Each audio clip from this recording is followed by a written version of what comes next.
to a show.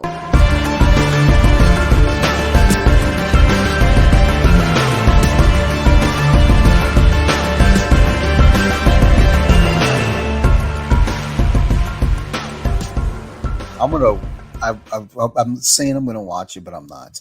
I'm gonna watch. What am I gonna watch? This fucking Love and Baseball movie because because like there's a movie early two Love and thousands, late Basketball? nineties. Yeah, there's Love and Basketball.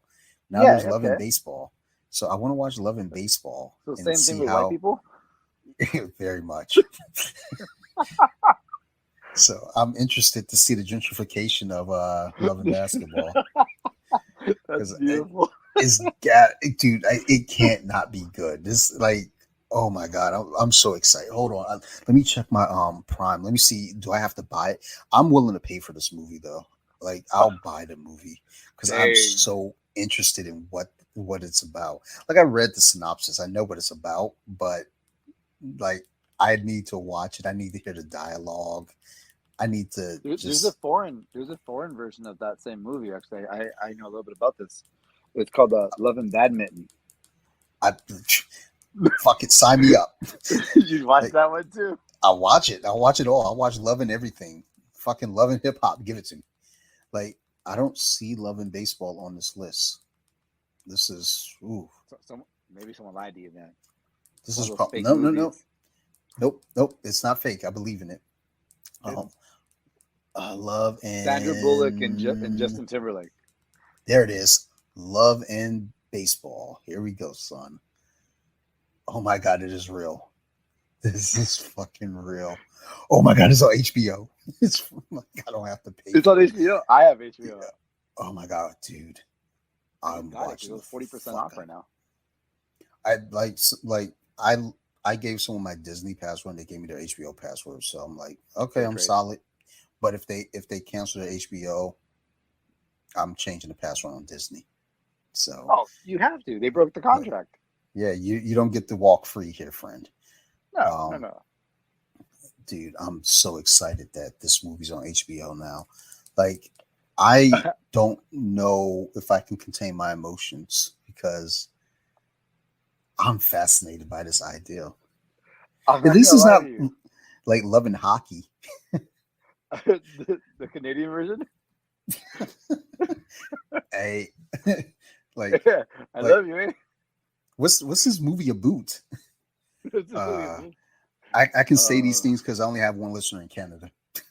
Oh, okay. They're lovely people.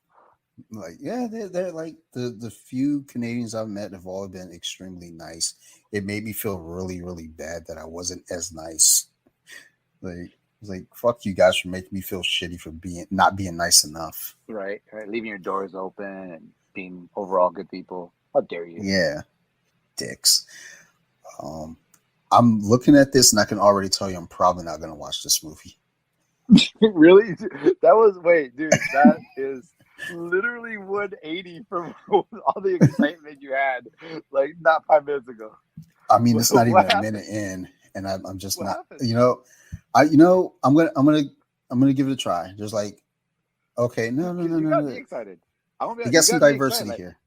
I'm about to watch it. Like, I'm gonna go watch it too. Like, I'm interested. So I didn't think it was diverse enough, but no, there's diversity. There's a lot of diversity here. There's a Indian dude, an Asian lady, blonde lady, a brunette guy. I hope they have a black friend. Hold on, I gotta check the cast. If they don't have a black friend, I'm not watching it. You're not watching it. If they don't have a black friend, hold on. Name 3 white characters in Love and Basketball. I can't name any characters in Love and Basketball. But I just watched it because it was like basketball and kissing. I was like, oh yeah, love and basketball. Yeah. Okay. Did you hear my fake synopsis for Love and Baseball? I'm all like, oh nope, they got a black friend. Justin Timberlake. Sign me up. I love Sandra Bullock. Right. Like I'm a fan. Like if she made Speed 3, I'm watching it. I watched Speed 2. I almost bought it, but wait, wasn't there Speed 3? No, I don't think there was. I hope if the they boat, made it. The boat was part 2. Yeah, that was number 2. Okay. I nearly bought it, and then I realized that Like, I'm not going to watch that movie. There's no sense in me wasting the money. But let's see here. So there's the Indian guy. His character's name is the director. Not looking promising. All right. The Hmm. black guy's name is Marcus. Shocker. Where's the Asian character? She's not even listed. That's Damn. disrespectful. Wow, knocked Damn. him down another peg. All right. So there we have it. Love and Uh, baseball. I am gonna watch this. Um, I'm trying to debate if I'm gonna make this movie night for my wife and I. Oh, they have a Spanish friend too, because he's speaking in Spanish. All right, oh I shoot, my like it. people. I like it. We got tons of diversity in this movie. Wait, Um, I'm in. wait. What's my homie's name? What's my His people's name? his Did name he is have a name? Will. It's Will, but I'm willing to bet that is short for Wilmer, and that's kind of fucked Oh, up. It's really damn, fucked up. dude. But Wilmer. but at least he's Gonzalez. listed in the cast because the Asian woman is not, and I am really really sorry. Like I need to go apologize to my Asian friends now. This is fucked. Damn. I'm Uh, sorry that your people were in this movie that 7 people watched, and it, your ethnicity's character wasn't named. dude, she was probably excited that she got the role and everything, and told her family, and like they're like yes, and then they went to watch the movie, and like they see her on screen, she's there. They're like, hey, you weren't listed as part of the cast at the end. Like, yeah, well, And, it and, and was that's messed up because, like, certain, not all, but certain Asian cultures are really big on baseball. yeah, oh yeah. Like I think Japanese is, I think it's huge in Japanese. Oh wow, okay, I'm gonna edit that out. I think it's huge in Japan. We're going I down a think like slippery slope, man. You see what Love and Baseball's done to us? uh You haven't even like watched it, and already you're racist. dude, like that's gentrification. Like I'm telling I you. I turned it on. They're like, guess what you're about to do today? What's that? You're about to say something fucked up. You know what? I'm gonna do a double feature on tomorrow afternoon because Love and Basketball is here and then Love and Baseball. I'm watching both. And then That I'm way gonna you really feel the difference there. oh, I can already tell you the difference. Um, but at least I could say I gave them both a fair shot Fair enough. because I don't want to be like, oh man, Love and Baseball, that shit is dog shit. And they're like, did you watch it? No. Well, then how do you know it's bad? So then I'm gonna watch it to prove that it's bad, and then watch. How how conflicted will you be if you're like, damn, that was better than Love and Like, Basketball? so if it's better than Love and Basketball, well, so the reason why I don't think it will be for me is because I hate baseball. I don't hate baseball. I'm not gonna watch it on TV. Oh, excuse me, World but I'll go Series. to I'll go to the baseball game if the Tigers are in the World Series. I'm in So you're never gonna television and watch all. baseball. I will go to a game. I love going to baseball games. They're so fun. That was a shot at the Tigers. No, like, So you'll dude, never watch a I, game. I'm a Detroit fan, so I'm immune to anything you could say to hurt me. Like, You know what? look, I feel you. I'm a Raider fan. I might get some hate now, but ooh, it's okay. let's see here, Raiders. I mean, at least they've been to the Super Bowl in the last 20 years. I mean, they're right on the cusp, but at least it's been in 20 years. Detroit's not been to a Super Bowl and they haven't been to a championship game in 70 Mhm. years. So I'll tell you it this though. hurts. I like I said, I just got. I started watching. I don't know. It's not nothing to do with HBO. Actually, I'm sorry. It's actually on ESPN Plus, which I have, and I started watching that Detroit Lions, whatever Oh the yeah, yeah. docu series, Hard knocks. Hard Knocks. Yeah, Hard Yeah. Knocks, dude. And my homie, Jose, he's a huge. I mean, he's been a Detroit Lions fan forever, right? So obviously I question that, but it's okay. It's his choice, right? I'm Yeah. here to be his My, friend, not to, my kind of people. He's a poor right? decision maker like I am. Right. Well, obviously the fact that he's been my friend for like something like 20 years tells you how bad of choices he makes. So that that I'm like, oh, okay, it makes sense. That's what I Anyone who's say been about my bankrupt for wife. 20 years, like obviously you would like the Detroit Lions. That makes sense completely to me. Like But dude, that's what I tell my wife every time she makes a choice. And we're like, "Hey, what do you want to do for dinner?" Well, maybe this was like, "You're not a good decision maker, so we're not having that." What do you mean by that? You've been with me for 22 years. Like, trust me, you make poor choices. trust me, you make bad choices, right? Yeah, no, but dude, no, back to the Hard Knocks. I am interested. I Yeah, am super interested. That coach, he's legit. yeah, There's something there. I think he's motivating people in a way that's like meaningful enough that I feel they're gonna do better than 3-37 or whatever it was last season. yeah. He's like I like Coach Campbell. I like him. I like him a lot. We were looking at the schedule last week, and I was like, look, I got Detroit winning 6, maybe 7 games. Um, Damn.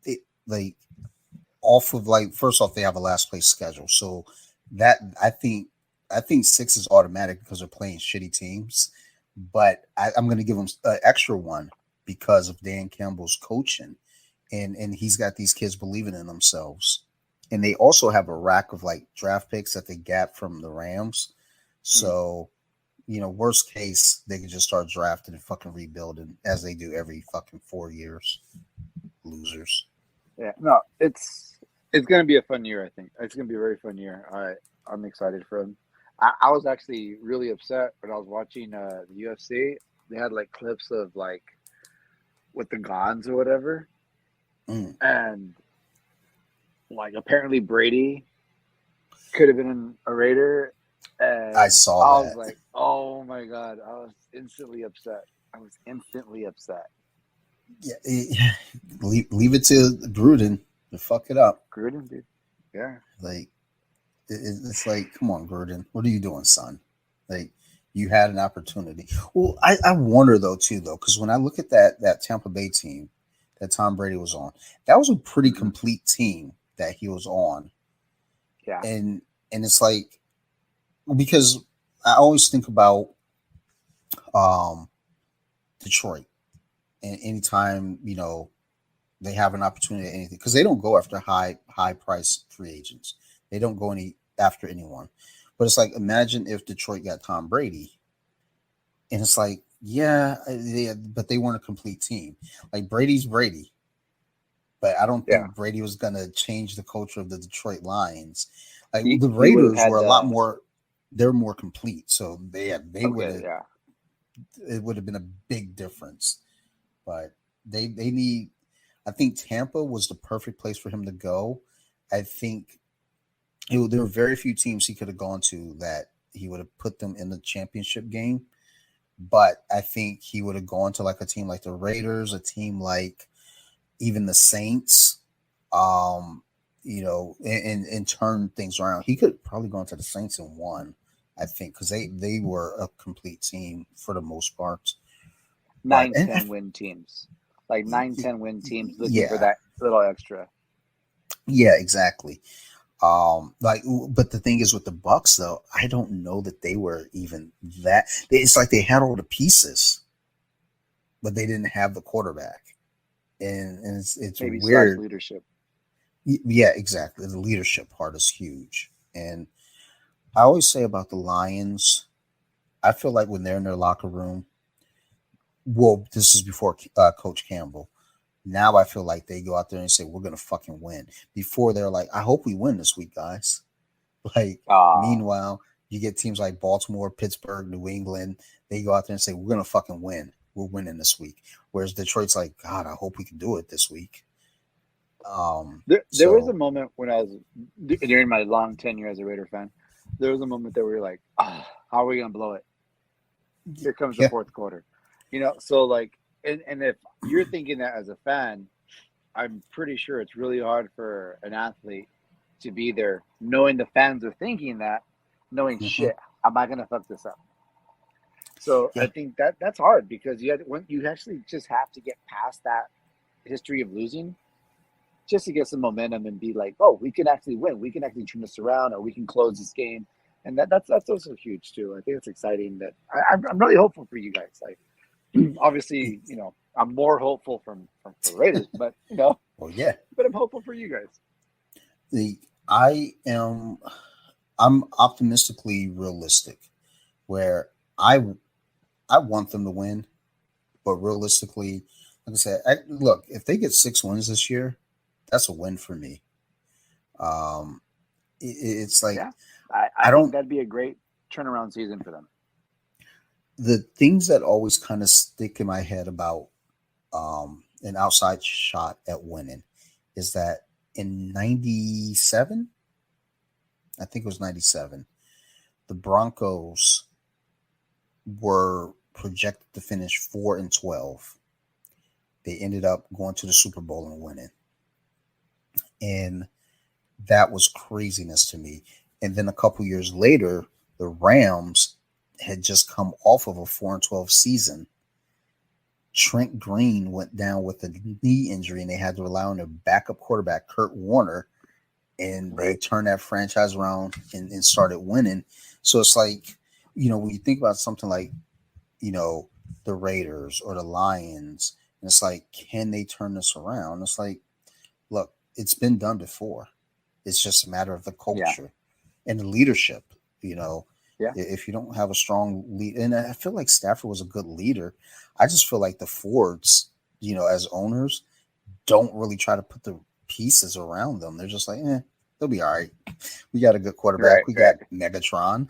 He just throw the ball in the air. He'll catch it. It's like, yeah, but we need a run game. We need a defense. We need a coach. Like Caldwell had them in the playoffs, and then before he got fired, he was 9-7. That's a 500 record. They fired him and brought in Matt Patricia, and well, you know, there was that. So, we cry every year at Thanksgiving. It's fine. Nice. It's tradition. Yeah, I mean, hey, we look, we keep that tradition alive, strong. My wife I saw shows up. something there. I saw something there, like in the locker rooms for the Lions. It's just like Lion Detroit versus everyone. I was like, the purpose is Oh, Detroit. Let's be real. Detroit so versus Detroit. I have that shirt. I actually was gonna wear it today. I think I ended up grabbing this X-Men shirt instead because I was like, I just wore that shirt Saturday. Um, but I yeah, wouldn't have like known. so. Well, and it's the things like I always wear, it, but when I wear that shirt though, I try to like put the camera like, yeah, Detroit versus everyone. Um, but See, I maybe every sports fan thinks this, but I always felt like it was Raiders versus everyone because everyone the Raiders could be having like their weakest season ever, and everyone still is like, "Oh, we're gonna beat the Raiders." Like it still matters. Like it still matters to other teams to beat the Raiders. Where I mean, like maybe everyone thinks that. Well, I think too, well, so the Detroit versus everyone shirt was actually just that for the city though. There was a guy who was selling these out of the trunk of his car, Oh wow, and like then it just started kind of spawning everywhere else. Like I have a jiu-jitsu versus everybody, rash guard and t-shirts. But sounds dope. I had two guests actually from Detroit. They were visiting in the area, so I was like, dude, come over and record. Like just like some strangers, like, yeah, come over, it's fine. Like the door's unlocked. But they brought me a box of wine and a Detroit versus everybody T-shirt, and I was like, Nice. this is fucking great, So I kept saying on the podcast, yeah, I flew these guests in from Detroit. We that's what we do here now. We fly guests in. Um, so I always wear that shirt because number one, I appreciate that from them, but number two, you know, I I've been here in Maryland for 30 years, and I still claim Detroit, but Nice. it's one of those things where it's like, people are like, oh, you from Detroit? It's like, I mean, not really. I was there Right. the first 8 years of my life, and then I went to Flint, which is like you wouldn't think you can get worse than Detroit until you go to Flint. Success, And, like I thought I was moving especially on right up. now. Like I got to Flint and I was like, why does this feel funny? Actually, I thought Flint was fine. I never thought Flint was bad until I left. And then I started seeing like, oh, cats were dying all the time and getting kidnapped. I didn't know that. That's crazy. Yeah. I was like ripe for the pick, and I was a foster kid and everything. Like I lucked out. I had a great foster family that my grandparents adopted me, and I was like, whew, Oh dodged the yeah. bullet. Like Yeah, that's right. otherwise, like I could have been, you know, like I've heard horror stories, and it's like I didn't want to be part of that. So Yeah. my grandparents took me in and took me to Newark, Delaware, of all places, a culture shock like a motherfucker. Right. And I was like, holy shit! Like, why are there so many white people here? Like, I'd never seen that many white people in my life. I was like super confused because all I was around ever was black people. So when I got to Delaware, I was like, what the fuck is this? Like we lived across the street from the college. So I'm on the campus and I was just like, oh my God. Like the grass is actually green here. Like like the building is like marble. It's beautiful. It's like this isn't like reality. And then I moved to fucking Baltimore. Awesome. Oh, like I'm I'm it's not sure if San Bernardino carries a reputation like other places, but to say it's not the nicest area would be a fair understatement. hmm. So it's not the most metropolitan place in the world, but darn it, we could afford it here, and my family's under a roof now. So I mean and that's and that's that's a and that's that's a good thing. I was telling someone about that, like, because when I was like actually training over there in Hacienda MMA, like they're like, oh, so how'd you end up in La Puente? Like that's kind of not like a common place, right? And it was like, well, my parents, like my foster parents, my parents moved here because there was nothing here when they moved here. There was literally like the first houses they built, they moved there, and that was just like, oh, that's they built the high school for that town that was started. So it's like you got to move where you got to move, and then whatever. Yeah. 50 years later, now it's like a nicer area. But when I was there, it was just gangland, dude. It was just really, really Mm. bad. And it's like, so now we're here, and in 50 years, maybe this will be a nicer place. Who knows? Yeah, I mean, when we moved to Columbia, Maryland, it was a city on the rise, or town on the rise. Now, if you go back to Columbia, Maryland, that fucking place is bizarre. It's like houses everywhere, like $1 million houses everywhere. Right, Like the mall is like super expanded. It's so crazy. And the thing is, when we moved there was very little there, and it was a nice area. Now I don't think right, Columbia is bad, but I hear stories. So my grandparents still live out there, so it worries me because there was a carjacking in their neighborhood a couple years back, and someone got shot and killed. And it's like, damn, dude, in Columbia, like y'all would think that's actually Baltimore, but uh, no, that's yeah, that's Columbia. like Wednesdays in San Bernardino. Yeah, well, yeah, exactly. Like that's Baltimore. That's like if you're not getting carjacked, then you know, like what are you doing wrong in Baltimore? Like that's just like business as usual. So I don't fucks with Baltimore.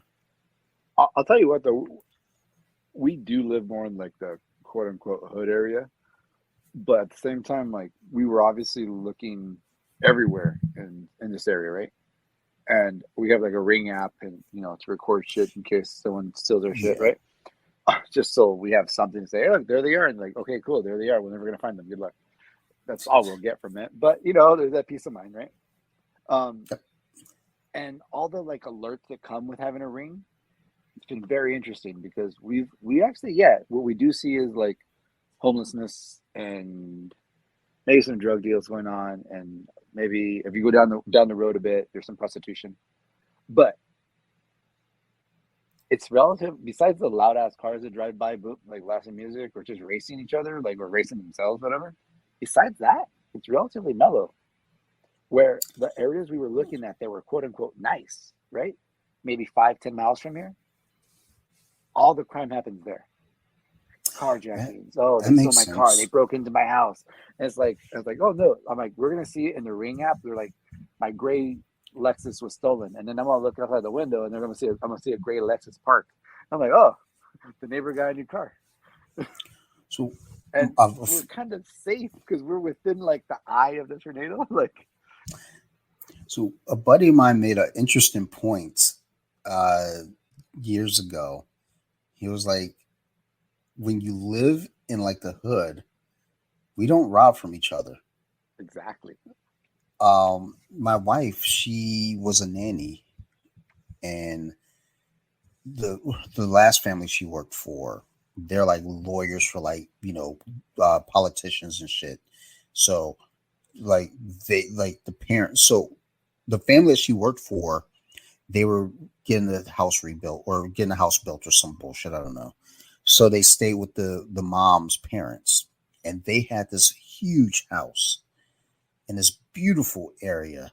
I remember driving up that way, and there was another house nearby that was even bigger. Their house was so big that they had a garage the size of the other family's house. I was like, Jesus. this is make believe. This can't be real. But there's a lot of crime in that area. Like Yeah. um, the family that my wife worked for, their car was stolen out of their driveway. They had Yeah. cameras and everything, and like it Oh, wasn't we. like they broke. They left the key. They left the spare key in the car, so it's almost kind of like, well, like yeah, it's still fucked up, but you kind of did the work for them.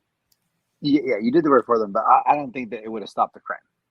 No, it wouldn't have, but it Yeah, just made it easier for made it them just to easier. Yeah. like, oh, there's a fucking key right here. I don't even have to fucking hotwire this. I'm out.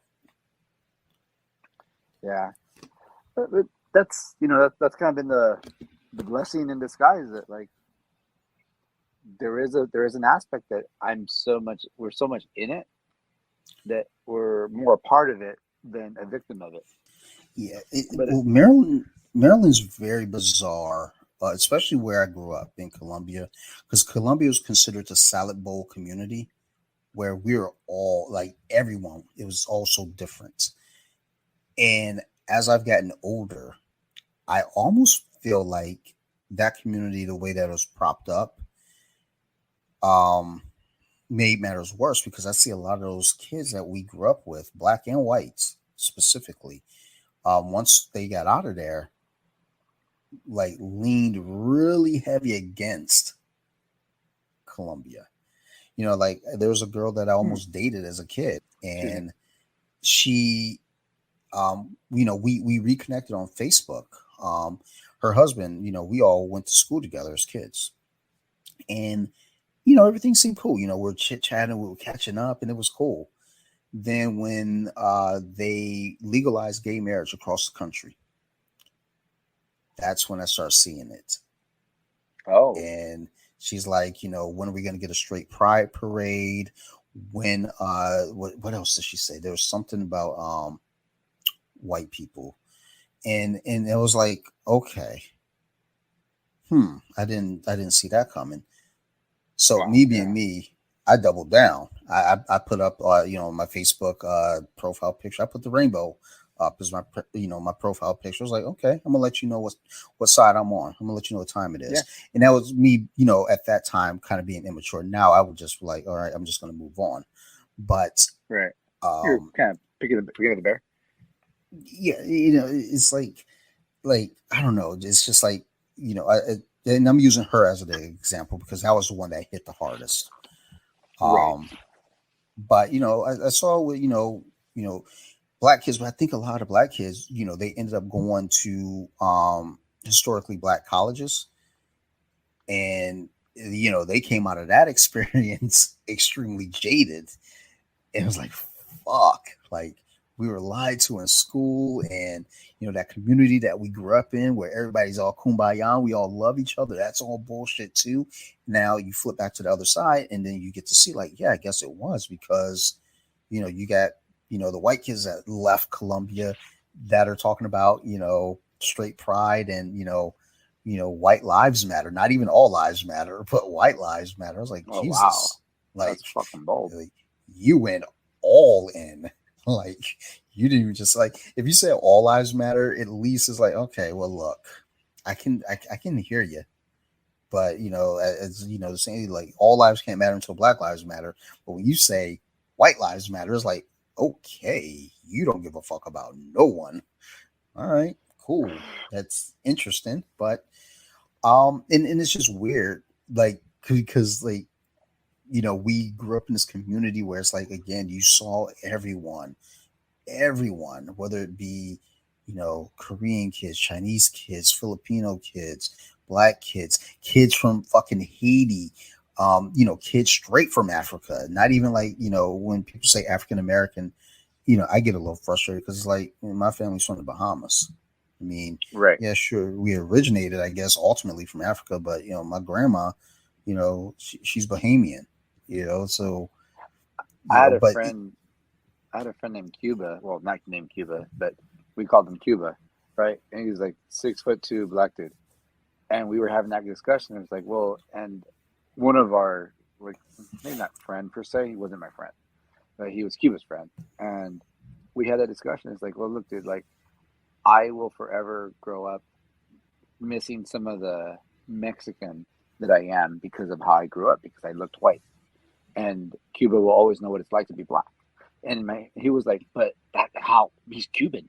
You even call him Cuba. I'm like, dude, guy's dark. That's it. They're gonna treat him the way they see him, yep. and that's the end of it. Like you can't mentally work your way around that. Like I looked white, so there were situations where I got treated white, and there were situations, most situations, where Cuba was treated black, whether you like it or not. That's just what it is. So we can have all this beautiful culture, but the problem is that racist pricks will just erase all that and just call you by something that they just see, and Yep. that's the end of it. And it sucks. It sucks when you're Mm-hmm. like removed from culture and just been just dumbed down to one specific low level of rudimentary opinion. It's like kind of this whole thing's like if someone's racist, can they change? It's like I don't know. Like from my experience and what I've seen, I say yes with the asterisk because if Sarah and I divorce, depending on what the terms are, they may listen to the podcast. like, like, You never oh, know. that guy's he's an asshole. I haven't heard enough to know where this is going as far as your episodes, but Yeah, I do feel like it's different. It's a different one. yeah. Well, it's like as we're talking, it's like, how much of this do I have to clean up? And it's like, well, there's a lot of good conversation here, so it's like when it comes to good conversation, it's like sometimes shit shouldn't be cleaned up because of good conversation. Sometimes good conversations can be hard conversations, Yeah. but they're important conversations. So it's like, do you clean up certain I, things? Maybe. It's like we both said some fucked up things, but the thing is, it's not like I always say, like whenever people make jokes or say something, it's like, especially I know with me, like any joke that I say is definitely not meant out of like malicious intent because I just definitely. kind of say things because I'm a little dumb, but there are times like I say, especially at work, if I say, okay, this is gonna be fucked up, my manager's like, Jesus Christ. I'm like, Here it just comes. hear me out. And it is like, Here it okay, comes. you thought about this one, so like that you were wrong. Versus if I just say something off the top of my head, it's like, okay, that's like it doesn't make it right, but just understand that I'm not trying to be a bad person. Sometimes I Right. just think something like, oh my god, like that's a fucking observation. Like, what's the observation? That thing. Like I had a guest on a show that was trans, and it was a wonderful conversation. I want to have him back on. I don't know if they go by he or they. I kept saying he, and they're okay with it. But you know, Fair enough. I've made some jokes, and they're like, "Look, man, I'm okay with the jokes. Just people are too sensitive. So as No, long no, as you're not trying to definitely. hurt me, No, no, definitely. I think that's the part of it too. I think there is a line of comedy where like you can tell when someone's just being funny and when someone's like being mean. Like yeah, and being mean is different than being funny because funny can be like a joke within a bunch of jokes. They're like, oh, that was observationally accurate, so that's pretty good. You got it. It's yeah, nail on the pulse, right? But then there's situations where you could tell someone's just trying to be a dick and they're saying things to get aroused at people or so like hmm that, and they're like, "Well, it's just a joke. It's just a joke," and you're like, "No, no, it's not a joke. You're a dick. There's a difference." Like, like but it's all context. Exactly. Do you think we'll ever look back and be like, you know what I miss? I miss COVID. You knew where I was going. Huh? Yeah, as You soon as you knew where said I it was was like, going. Like, they like, like, like, hey, do you think I'm we're gonna. gonna? You think we'll get there? You think we'll get to the point where like we're just some fucking old So people, and we're like, I man, I miss COVID. Kind of miss there COVID. I isn't. mean, I'm not saying I want people to die. I'm not trying to go that route with it, right? But I'm just saying, I like, yeah, I get you. Look, there is an aspect of it I do miss. And that aspect was when we first locked down. So before we locked down, I was going to jujitsu like in some capacity, 6 days out of the 7 days that week. oof, Maybe no. bless you. Actually, I was going seven. No. I didn't go Saturdays. So 6 out of 7 days, I was at that gym, whether it be training or coaching. And it got to a point where my wife had to tell me, "Your daughter hasn't seen you. You Oh, need to like slow so I down." got you got wrapped up. Yeah, I was going overkill. Um, and once COVID hit and it locked us down, my wife couldn't work. Mm, Um, and with me not training, I was home in the evenings now. So we got to catch up on all our movies, all our TV right. shows. We got to be a family. We had game nights, movie nights with my daughter. Hmm.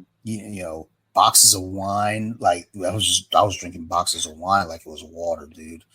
Um, How else can you you know, drink boxes of wine? Is there I another way like to drink box? Is there another way to no, drink boxes of wine? no. No. I was like holding them up over my head, dude. Like I was going in. It was like keg standing it, son. I was getting down. Um, I almost well, I don't miss the box of wine phase, but I do miss like that like family time phase where we were just cooling out and there was no like I didn't have to go rush anywhere after work. I didn't have to rush anywhere um, you know, to go meet any other engagements other than work and in home. And it's like I could do that now. I could say fuck jiu-jitsu. I'm not because that's a Outlet. major part of my life. Yeah, that's a huge outlet and it keeps me sane. But that's if there's anything I miss, I do miss that I first feel that. month. Yeah, I feel that, and honestly, I feel like we were very, very. It sounds crazy to be blessed during COVID, right? Especially the Hmm. early stages, right? But I feel like Yeah. we got blessed in a way because at around that time we had a very young child, right? So my son's six Mm. right now. He's six, just turned six this year, and I have three Okay. boys, but my youngest is six, and at that point he would have been like three or some shit, right?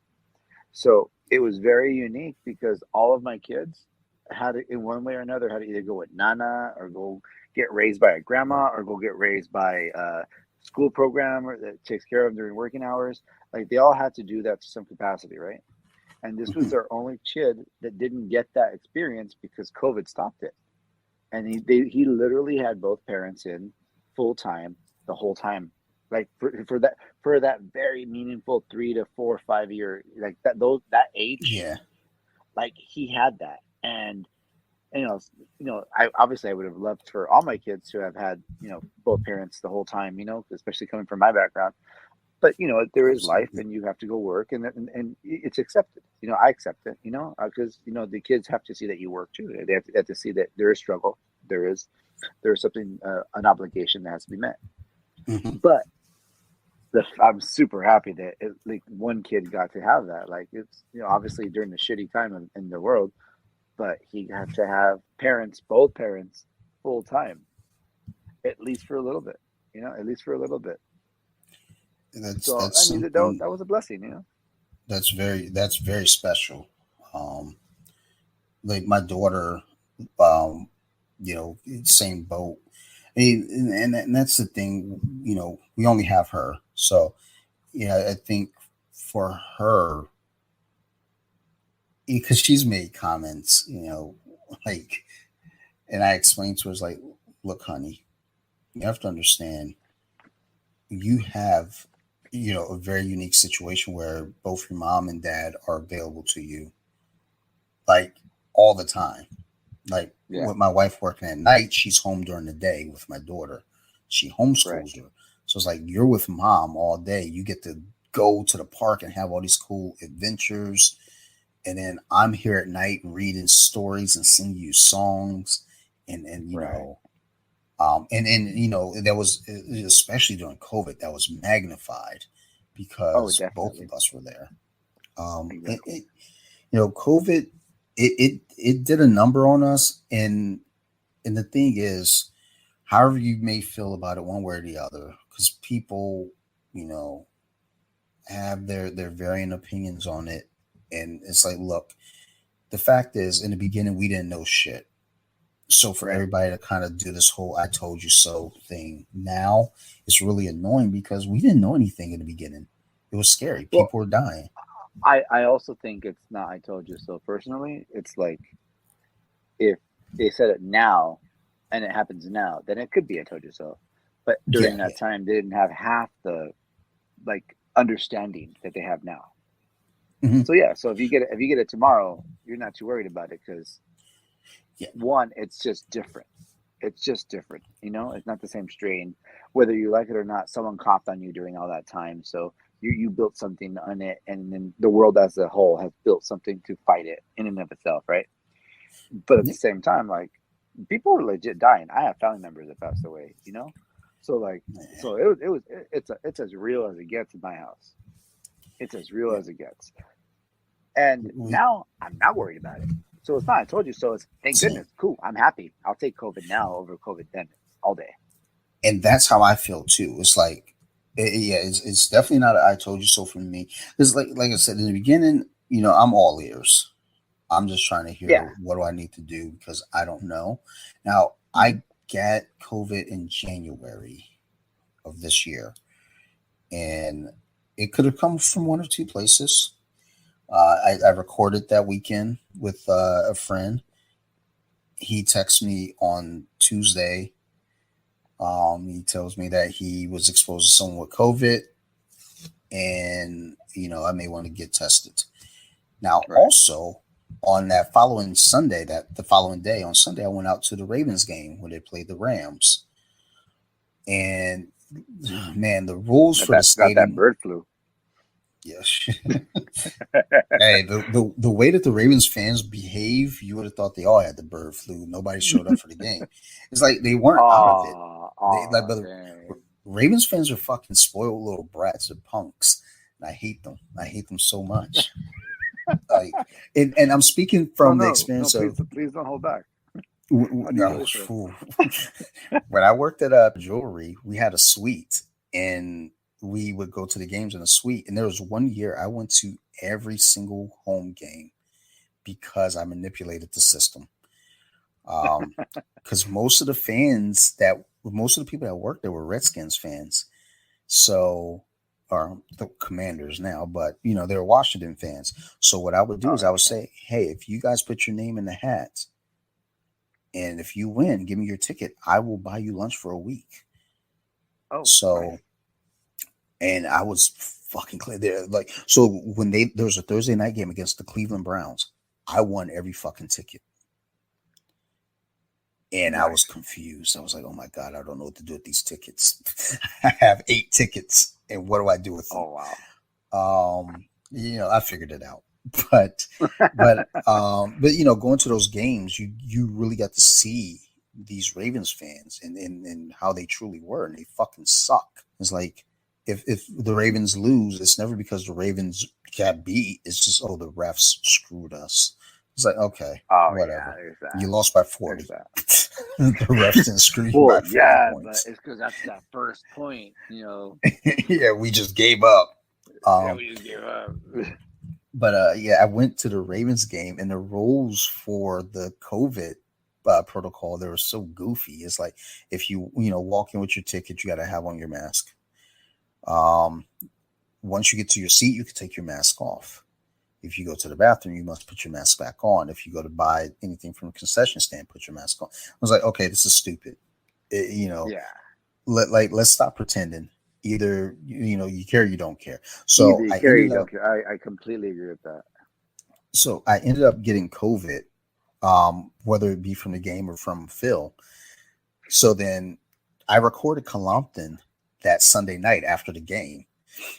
So I called Steve after I uh, spoke to Phil, and I go, I did the AIDS or the AIDS call. It's like, hey, so how you To feeling? cut this part.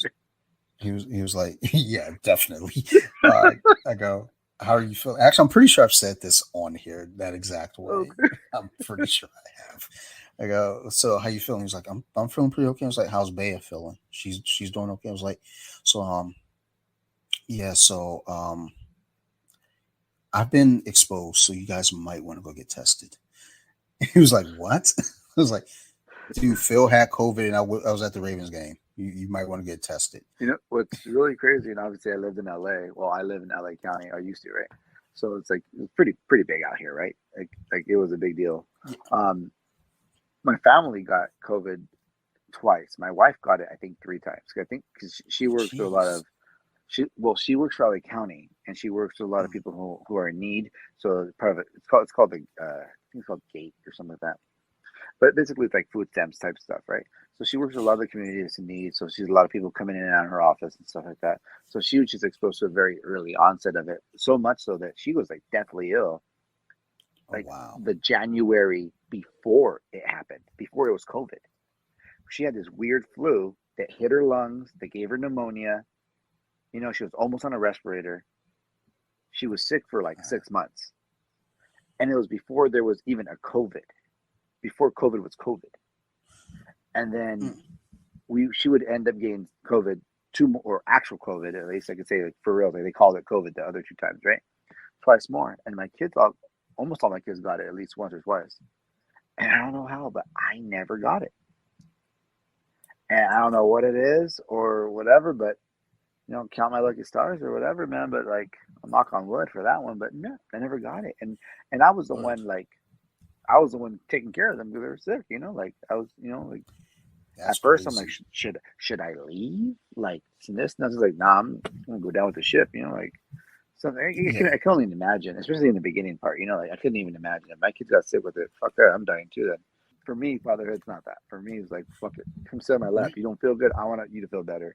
If I die So because of it too, well, fuck it. so that was the crazy thing when I got it. So we think, yeah, we may have had it earlier because February of 2020.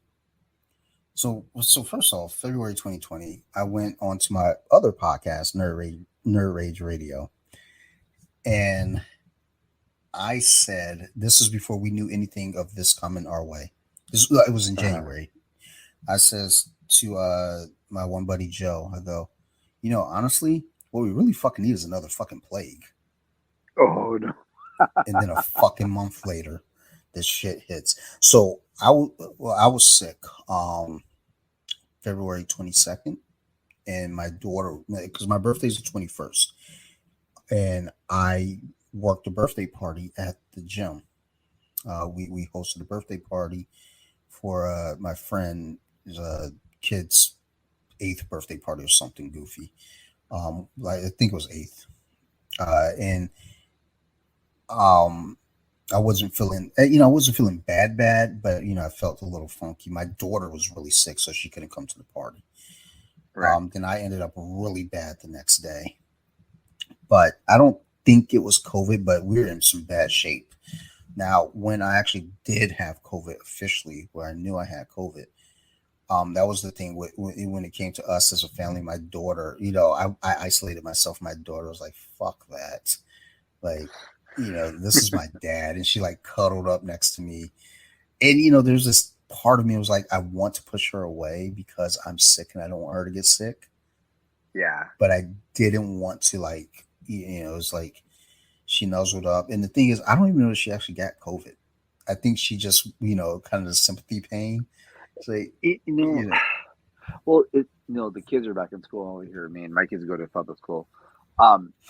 We've seen them kind of gain sniffles or gain not, like, oh, my stomach hurts or whatever, and we're like, dude, mhm. this has to be more than expected. You've like 2 years, you've really not seen other human beings, especially the Yeah. gross monsters that are children, right? Like Oh yeah. they're the filthiest, like, Hmm. and all of a sudden now they're back exposed to each other, licking their faces, and I don't know what else kids do. Like they're kids. Like they're just like like, sitting there like eating candy and like, here, you try this one now. Like yeah, you like, just oh, literally it chewed fell. Let that me one. pick it up, scratch my butt, and give it to you. And you're gonna not even think about it. Like, yeah, but This no, I them's the grew rules. up.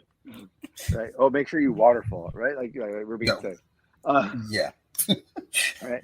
So like all the backwash, you waterfall again. Like It's so like, yeah. So oh, here, like let me take a kids are gonna sip. be Like kids. you see all the drool going to the bottle. It's like, Oh, mm-hmm. right. Yeah. And you're like, and you still do it. You still drink some. Yeah. Yeah. Like fuck it. But that's the thing. Like, yeah, you're a kid. You don't think like that. So obviously kids are gonna get sick, and it's like, well, like COVID's like one of a thousand other things out there. Like, Mm-hmm. why does everything equal COVID? Like, that's a silly thing now. It's like, that's my thing with my kids right now. If they're not feeling good, it's like, mom's like, well, what should we do? It's like, well, they're not feeling good. So if they're not feeling good, they don't go to school. If they don't feel too good, but they can still feel good enough to go to school, then they go to school. Like the schools are telling us the same shit. If you don't have all these other symptoms, then you can go to school. Because schools, they're the ones that came out. Like, now we know what schools are. See, schools, we always thought they're there for the kids and all this other stuff. And don't get me wrong, the teachers, there are plenty of teachers Yes. that are there for the school, there for the kids, right? But the schools themselves have never been about the kids. They're about the No. attendance. Oh yeah, of And course. we found that out with COVID. We found out that the schools are about the attendance. Yep. So yeah, it's a big deal because that's how they get paid. Like, so the secret's out. Like, now we know what's up. Like, why do they care so much whether your kid shows up? It's because that's how they get paid. Well, that's the thing with Attendance equals money. our daughter being homeschooled, and it makes some sense that she's obviously not gonna um be included, to get certain benefits such as speech. She Right. since she's not in school, the county won't cover speech for her, so we have to figure it out ourselves. So we did just that. Like we became Yeah. speech pathologists and fucking taught our kid how to speak. It's There like, you go. we because my wife and I, we were both preschool teachers, so that was a big part of us homeschooling. It's like, well, we have taught this age, Okay. we know enough. We know enough in that pocket. Right now, she's going into first grade, and my wife's going to continue to homeschool. And that's the thing. It's just like I do want her to go to school at some point for socialization. Like she does Social. have Yeah. social. She has social groups with the homeschool kids too. Actually has quite a few friends that she really really loves seeing and playing with. They all get together a couple times a week. There's something to the school experience that Oh yeah. matters. I agree. And I was like the most teased, uncoolest, no friends kid for a long time. And I was actually in speech class from first grade to eighth grade. Um, I had, yeah, terrible time with my S's and Z's. They're fucking tough. So I'm 44 and I have a tough time with those. it's, You know, what are you gonna do, right? Um, which is funny because I was never trained in Spanish, so my Spanish still has it. Go figure. It didn't that, translate. It didn't translate. Um, right. uh, But yeah, but no, but even though I can tell you that my experience wasn't great, like from first to like fifth grade, I call it, for maybe first to sixth grade, I didn't really had a good time in school. It was a very miserable time in school. It was still very, very good for me, even though it wasn't very enjoyable. So I do think there is something for that, being there and kind of having to tough it out. And I tell my kids, like, I'm like boys, like, I'm all boys. I'm all boys. You're not learning what you think you're learning in school. Like like math isn't really about 1 plus 1. You have a calculator on your phone. It's about critical thinking and solving problems. You know, yeah, history, that shit happened already. Who gives a shit, right? Well, history repeats itself. Okay, yeah, but you're not going to be the one sending them to war. You're probably going to be the fucker who gets drafted because they bring it back. Like, so yeah, it's not that, but memorizing dates, especially when you don't give a shit, is very important in life. Like English, no one's asking you to write a book, but you will have to do certain things, that require a certain level of English that makes you seem at least more intelligent than you are, or show off how intelligent you are, because that's how you get noticed in like a work environment. So these things that you're learning aren't exactly one for one what you're learning, but they're very important. And I tell them, and the worst one of all, I told them, is learning to deal with like the popularity contest or like who's Yeah. cool and who's not. The saddest part, I tell them, is that never goes away. It's there at work, Yeah. it's there in politics, it's there your whole life. So learning it is very important. That's the tough thing about being a kid, and the tough thing about being a parent and watching your kids go through it too, because it's like we know we've been there, and it's like to try to help them understand it. It's like it's weird. Um, with my daughter, um, we get into this weird thing right now because the little girl across the street, she's been having some issues with her, Mm, and you know, at this point now, I have to try to figure out how do I address this. It's been semi right. addressed by the mothers, but I'm gonna we're slap friends that with little the. kid. Oh my God! Yeah, you have no idea how bad I want to foot sleep this child. Kind of like, and it's weird because, the parents, we're friends with the parents. They're nice people, but the kid, having worked in childcare and teaching and everything, 9 out of 10 times the child is a product of their environment. There's that one time where a child kind of veers off and kind of goes at their own.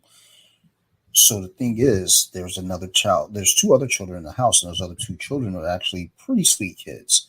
The parents are Right. nice enough.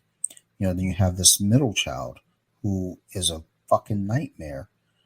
She's already hit my daughter once, and we chalked that up to Mm. possibly an accident, or at least my wife did. I'm like, I don't know about that. Then she kicked my daughter last week, Oh, come and on. there's no accident to that. That was definitely intentional. She was being mean. So, again, there's a discussion had. I was recording when the parents came over. I wish I hadn't been. And again, I'm not going to be mean to the parents. I'm not going to be mean to the kid. My only input for it is like, and I told my wife, it's like, here are the rules. If the kid comes over, knocks on the door, asking if our kid can play, the answer is absolutely no. Now, if we're outside and my kid sees her and she wants to go play with her, sure. But they can only play outside where we can see them, because the two times that something happened, they were inside the house upstairs in her room. And there's that So ambiguity of like, wait, did you, or was it an accident, or I swear I yeah, didn't mean to. So put it out uh in the open, and now the accidents are visible. Like, okay, that yeah, doesn't seem like an accident to me.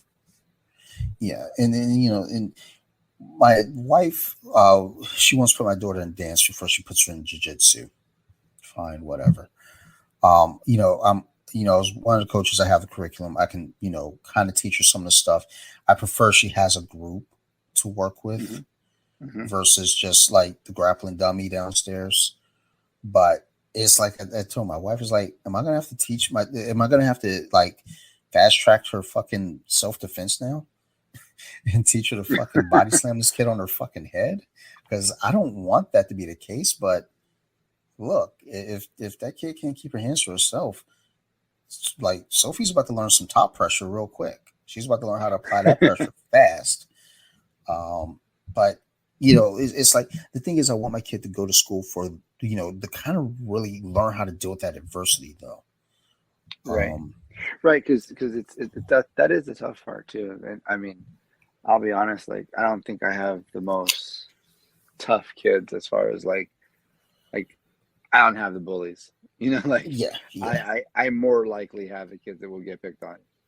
I have the more straight A student, nerdy kids. Like those are mine. Yeah, Which they same. get from their mother. They get from their mother, like not from me. Yep, same. So like, but at the same time, it's like, well, then you have, if that's who you are, you're gonna have to learn to live with that because that is who you are, and I can't change who you are, but I can give you the opportunity to learn to live within who you are in a Yeah, situation that probably will come up a lot more than once. So, and you know, I tell my it's kids, don't start a fight, but you better be the one to end it. yeah that, and I think that's where we're at right now with my daughter. It's like, look, and so the funny thing is, a few weeks back, we're all outside, um, and my daughter makes a comment at the little girl from across the street. It's like, because my daughter's a goofball. She goes, "Ha, she can't even do a cartwheel." And the little girl gets mad. She goes, "Hey, I can." And then the little girl does a perfect cartwheel. It's Hmm. like, awesome. So then my daughter goes to do a cartwheel. No one asked her to. She just goes to do a cartwheel, falls flat on her face. And I look, I was like, go home. You Like, got caught. get up and You go. you you got caught. Yeah. It's like, what the fuck? But, You you know, call someone out, they do it. You try to do it.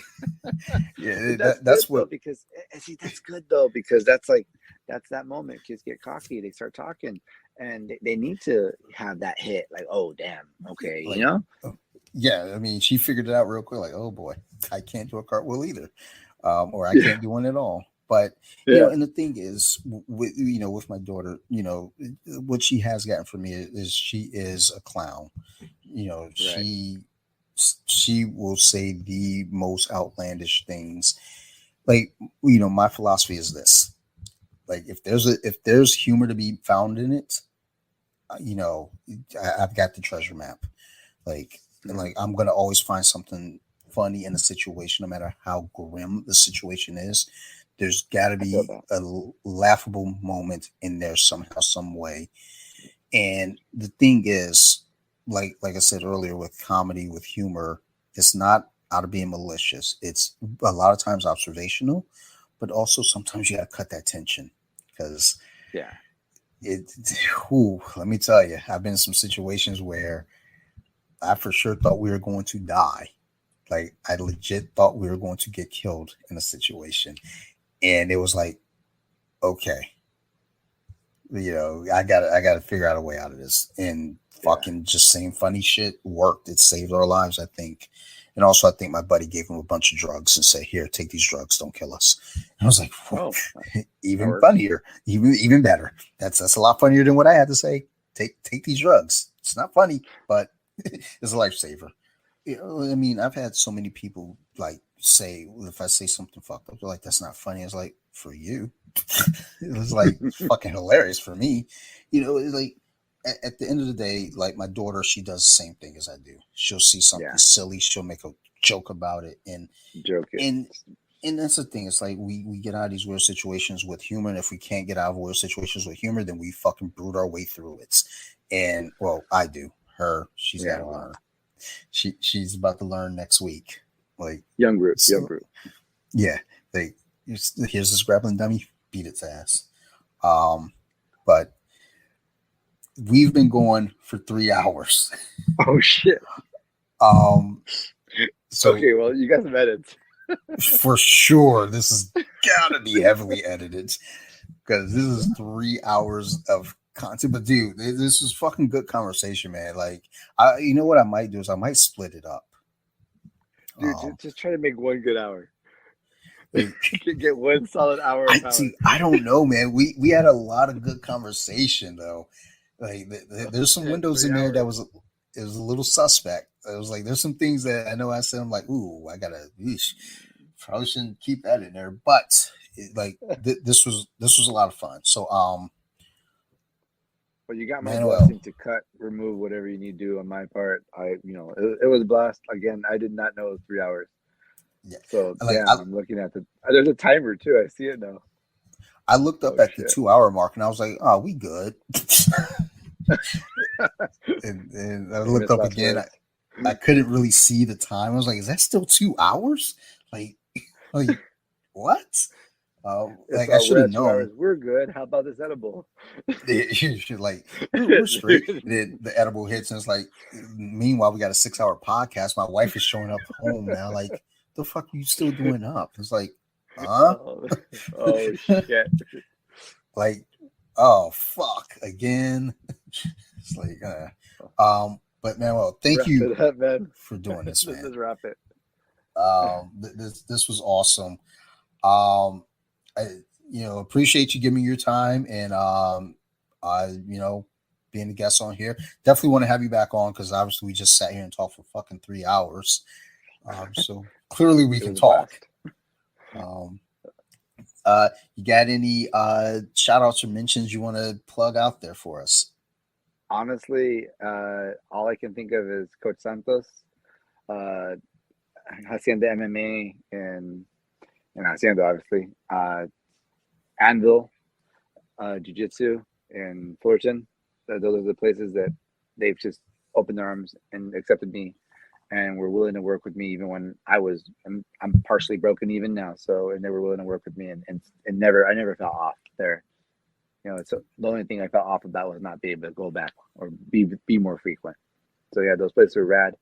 If anyone that's listening knows of those places or has that available to them, check them out. They're awesome. Awesome. Good to hear. And everyone out there listening, as always, thank you so much for doing this. Thank you for listening. Thank you for the support. I know I say it every episode, but I do genuinely appreciate everyone that listens to the podcast, everyone that repost the podcast. You guys are fucking awesome. If y'all have any questions, concerns, criticisms, whatever, feel free to reach out to me. You can find me at bjj.wiki on Instagram or Off the Mats Podcast on Instagram. You can email me if you want. I'm not going to see it though. Like I don't check the emails, but you can keep sending them. One day I will check them. It's going to be like a time capsule, I'm sure. But thank you all the same. Big shout out to my good friends over there at Nerd Rage Radio, Bobby, Chris, Joe. You guys are fucking awesome. I love you guys to death. If it wasn't for Nerd Rage Radio, I probably wouldn't have this podcast myself right now. So thank you guys. Also, big shout out to the Razzle Dazzle podcast. That's Nevik and Shut Up Nut. You can find Shut Up Nut on Instagram. That's actually her Instagram name. And Razzle Dazzle, they're available everywhere you can find podcasts, and also they have a Twitter handle. So go check them out. And the show's about their podcast is about the TV show Lost. So if you're into that show, which I am, go check it out. They do like a commentary type kind of thing with it. It's just really fucking good. I advise everyone to check it out if you're into Lost. And then last but not least, again, go check out my other podcast, So You Like Horror. It's about horror movies. Actually, it's about just scary shit. But we had a little bit of a hiccup this most recent episode upcoming. Or this past episode, and that's fine though. We're gonna get it back together when we come back with the witches episode, some werewolves, Halloween, and a bunch of other rad shit. So go check all that stuff out. Otherwise, as always, thank you everyone so much. I love you to death. You guys continue to listen, and I will keep making these shows. Thank you so much, everyone, and ciao.